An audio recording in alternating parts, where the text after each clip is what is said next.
বেদবাণী আজকে পাঠ করছি মা ব্রিজের উপর দিয়ে যেতে যেতে। মনে হলো একটু সময় পেরিয়ে যাচ্ছে, কাজে বেদবাণীটা গিয়ে পৌঁছোতে আমার বেদবাণী পাঠ করার সময় থাকবে না, তাই বেদবাণীটা পাঠ করছি গাড়ি চলতে চলতে মা ব্রিজের উপর দিয়ে। আজকের চিঠিটা হচ্ছে 130 নম্বর পাতার 304 নম্বর চিঠি। ঠাকুর লিখেছেন, প্রারব্ধের আধিপত্য সকল সময়েই ঘটিয়া থাকে, তার জন্য চিন্তা কি। বারবার ঠাকুর বলে যান যে আমাদের কোনো চিন্তা করার কোনো কিচ্ছু নেই, আমাদের যা কিছু ঘটে যা কিছু হয় তা আমাদেরই অদৃষ্টের কর্মফল অনুযায়ী আমরা সেটা ভোগ করি। প্রারব্ধ হচ্ছে আমাদের এই ভোগটা শুরু হয়েছে এবং এটা ভোগের মধ্য দিয়েই আমাদের শেষ করতে হবে, তারপরেই আমাদের মুক্তি আসবে, আমরা মুক্ত হব। তাই বলছেন ঠাকুর, যাই তোমার জীবনে আসুক না কেন, প্রারব্ধের আধিপত্য, যা কর্মফল ভোগ শুরু হয়েছে তার আধিপত্য, তার যে স্বরাজ, তার যে মানে সে যে প্রতিষ্ঠিত হয়ে বসে থাকেন আমাদের ওপর, সেগুলোকে ফলাও করার জন্য, এটাতে আমাদের ক্লান্ত হয়ে কোনো দরকার নেই। ঠাকুর বলছেন চিন্তা করার কিচ্ছু নেই, তুমি এটা ভোগ করে যাও। ভাগ্যের ওপরে কাহারও কোনো আধিপত্য নেই, যে যতই শক্তিশালী হোক, যতই সম্পদশালী হোক না কেন, ভাগ্যের ওপর দিয়ে কারোর যাওয়ার কোনো ক্ষমতা নেই। ভ্রান্তিবশত কর্তৃত্ব করিতে গিয়া সুখ দুঃখের ভাগী হয়। আমরা ভুল করে কি করি, আমাদের কর্তৃত্বটাকে আমরা এস্টাবলিশ করার চেষ্টা করি, ওটাকে আমরা স্থাপন করতে চাই যে আমার নিজস্ব কিছু করার মতন ক্ষমতা আছে, আমি সম্পদশালী, আমি অনেক বেশি বুদ্ধি ধরি, কাজে আমি সেখানটায় আমার মতন করে আমি কিছু করতে পারি। কিন্তু আসলে আমি কিছুই করতে পারি না, আমার কিছু করার ক্ষমতা নেই। এ কথা ঠাকুর বারে বারে বলে যান যে তুমি কিছু করতে পারো না, তুমি কিছু করো না, তুমি কিছু জানো না। এটা হচ্ছে সবচেয়ে বড় কথা। তাহলে এই জিনিসগুলি যদি আমার ভেতরে একেবারে প্রতিষ্ঠিত হয়, তাহলে পরে আমার ভেতরে কিন্তু কখনো কর্তৃত্ব আধিপত্য ফলাতে পারবে না। কেননা যাই আমার অদৃষ্ট অনুযায়ী যে কর্মফলই আমার হোক না কেন, আমি সেটা ভোগে কখনোই আমি ব্যতিব্যস্ত হয়ে পড়ব না। সংসারে যদি লোকের কোনো কর্তৃত্ব থাকিত, তবে এ লোকে কাহারই কোনো কষ্ট কি কোনো রকম অভাব থাকতো না। ভীষণ সত্যি কথা। যদি সত্যি কর্তৃত্বের দ্বারা যদি সব কিছু করা সম্ভব হতো, তাহলে কেউ কখনো কষ্টে থাকতো না, কারোর কখনো অভাব হতো না। কেননা মানুষ নিজেকে বেশি ভালোবাসে, নিজের ভালোটা মানুষ বেশি চায়। আমি কিছু করব, আমি কিছু ভাববো, এটা যদি করা আমার পক্ষে সম্ভব হতো, তাহলে আমি সবসময় আমার ভালোটাই আমি করতাম, আমি কখনোই আমার খারাপ আমি করতাম না, আমার অভাব আমি কোনোদিন আনতাম না। কর্তা হইয়াই লোকে অভাবের সৃষ্টিতে পড়িয়া যায়। বারে বারে ঠাকুর একটা কথাই প্রত্যেক আশ্রিত জনদের কাছে বলেন যে কর্তা হতে চেষ্টা করো না, ওটাতে বড় বিপত্তি।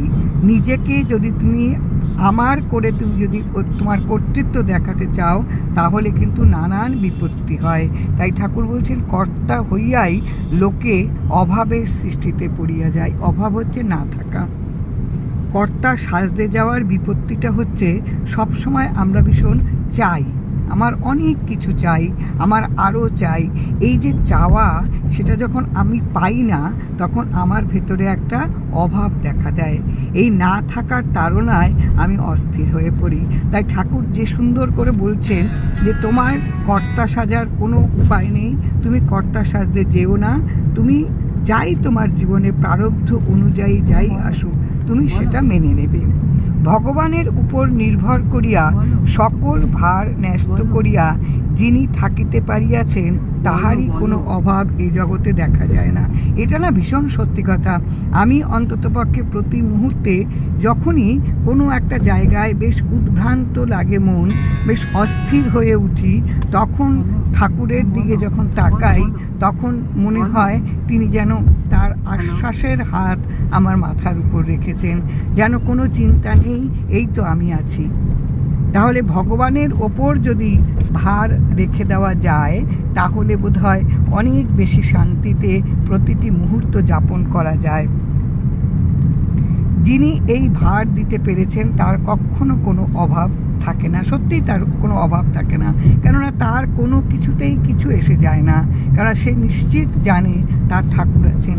ভালো রাখলে তিনি রাখবেন, খারাপ থাকলে তিনি দেখবেন, তিনি তো অভিভাবক, আমার ভালো মন্দ তিনি সবটাই দেখবেন। ত্রিলোকের মধ্যে দেব দানবের কি মানবের সকলেরই কর্তা হইতে গিয়া নানান অশান্তি অভিযোগে পড়িয়া থাকে।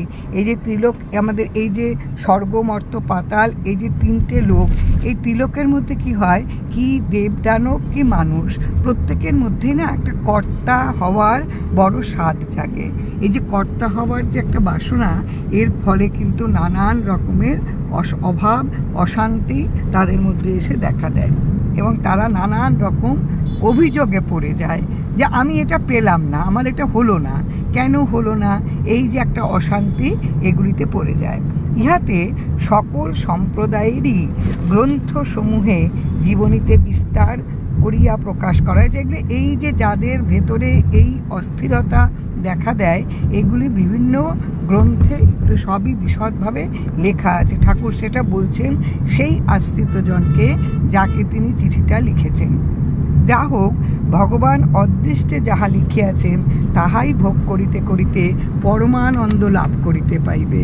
ঠাকুর এবার বলছেন, যাই হোক না কেন, তোমার যতটাই ভুলভ্রান্তি, তোমার যতটাই চলার পথে কর্তা ভাবের এই যে একটা প্রবণতা থাকুক না কেন, তুমি এই কর্তা ভাব থেকে নিজেকে সরিয়ে আনো, এনে তোমাকে ভগবান যেমন তোমার অদৃষ্টে তিনি যা কাজ দিয়েছেন, যেভাবে চলার তিনি নির্দেশ দিয়েছেন, তুমি সেভাবে চলো, আলটিমেট তুমি লাভবান হবে।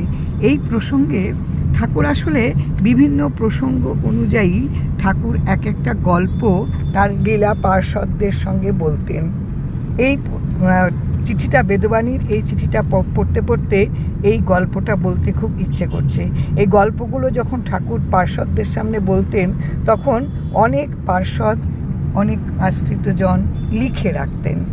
এর মধ্যে তরলা সুন্দরী গাঙ্গুলি তিনি লিখে রেখেছেন এবং এই তার মতন করে লেখাগুলো তিনি ওই সবরীতে তিনি ছাপিয়েছিলেন। সেখান থেকেই একটা গল্প এই প্রসঙ্গ নিয়ে বলতে ইচ্ছে করছে। এই যে আমাদের ভেতরে যে একটা কর্তৃত্ব, আমাদের ভেতরে যে একটা কামনা বাসনা, আমাদের ভেতরে যে একটা লোভ এবং না পাওয়ার যে অভাব, এইগুলো থেকেই ঠাকুর একটা গল্প বলেছিলেন। এটা হচ্ছে প্রকৃত জ্ঞান। এক ভদ্রলোক ছিলেন, সে খুব কিপটে। সে কী করতো, তার যারা ওই গ্রামটায় সবাই খুব গরিব ছিল। গরিব থাকার ফলে কি হলো, ওখানে চাষবাস ভালো হতো না, অভাব থাকতো। আর এই যে কিপটে যে বুড়ো, এ কী করতো, এ প্রত্যেককে ধার দিত, যার যখন যেমন প্রয়োজন হতো তাদেরকে ধার দিত। এই ধার দিতে গিয়ে তিনি কী করতেন, ভরসা করতে পারতেন না যে কোনো সিকিউরিটি না নিয়ে কাউকে কখনো ধার দিতেন না। ফলে ওই গরিব মানুষরা কী করতো, তাদের কাছে যা থাকতো, কারোর কাছে পেতলের থালা, কারোর কাছে কাঁসার থালা, কারোর কাছে সোনার জিনিস, যার যা থাকতো তাই দিয়ে সে ওই বন্ধক রেখে টাকা নিত। আর ওই গরিব মানুষরা এতটাই গরিব ছিল যে তাদের চাষবাস ভালো না হওয়ায় তারা কখনোই এই টাকাগুলো ঠিক মতন সুদ দিতে পারতো না, সুদ জমে যেত। ফলে কী হতো, এই যে জিনিসগুলো তারা বন্ধক রেখেছিল, এটা তারা কখনো ছাড়াতে পারতো না।